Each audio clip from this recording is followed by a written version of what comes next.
I'm Ben Rinder, and I live Clearwater, Florida.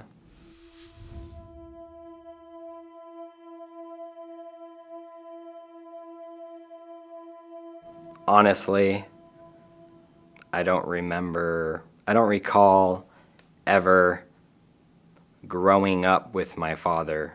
For me and him, um, it was very non-existent.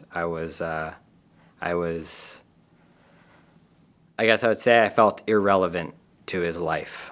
I was diagnosed with cancer, and that's a rough time for someone, especially, I mean, you sit down in a room with 5 or 6 doctors and they diagnose to you that you need to make some serious decisions about your life right now because in 5 years you're not going to be alive. And to kind of sit in a room and then have to think about that and think about the decisions and then not have like a father figure there for you is, I find it, I don't know, maybe selfish on his, maybe I'm selfish, but selfish on his part that there's absolutely nothing. Like your child is literally told he's going to be dead in 5 years. Nothing. So nonetheless, I dealt with that and we figured it out and did a lot of research, and my mom and sister researched a lot. I went through the whole procedure, and it's been 8 years, and I'm not dead. And I think I can attribute that to my group and actually recover better than I should have. And he wasn't there for it at all. He did not contact me once. He didn't offer to help pay the medical bills. He didn't maybe ensure that I was getting the best treatment that we could get. He did nothing. He was not involved at all. And then in 2009, I think, I was in the sauna, and 2 policemen come into the sauna. But, you know, we need to see you. So I got up, went out of the sauna. Basically said, your dad is at the front of the building, and he wants to see you. He's waiting for you. And, you know, for a moment you can think, oh, maybe there's a bit of compassion there or care. But then you think, well, wait a sec. What's the only reason he would be standing in front of the Fort Harrison with a camera crew trying to come and get me, getting the police involved?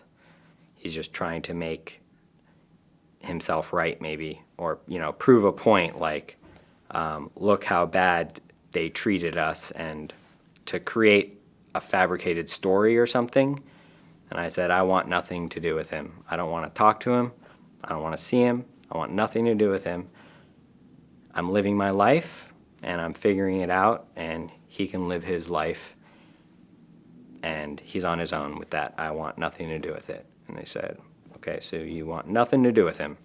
I want nothing to do with him. I'm like, okay. So they left, and he doesn't care about me. He doesn't. If I had died 5 years ago, it would have just been like, shoot, I need another angle now to, you know, cause trouble or whatever. So, and I'm perfectly happy with him not knowing anything about me. I don't care. I don't live my life trying to, you know, prove something. Doesn't matter to me. Other than showing up at the front of the Fort Harrison, he has never contacted me. I don't think he's ever called me in my life. Like, I'm not talking about just since he left. I'm saying, like, I don't think he's ever called me. He's totally separated himself from us. And we are all in touch. We are all doing what we've been doing, moving on with life. We were all in the same space. Like, here's all of us in this circle. We're all still here except for him. He's the only one that moved out of this, you know, hypothetical space. I think that defines disconnection. We're all doing exactly what we were doing, what we've always been doing. We're doing better, and we're totally fine. And I think he's the odd one out.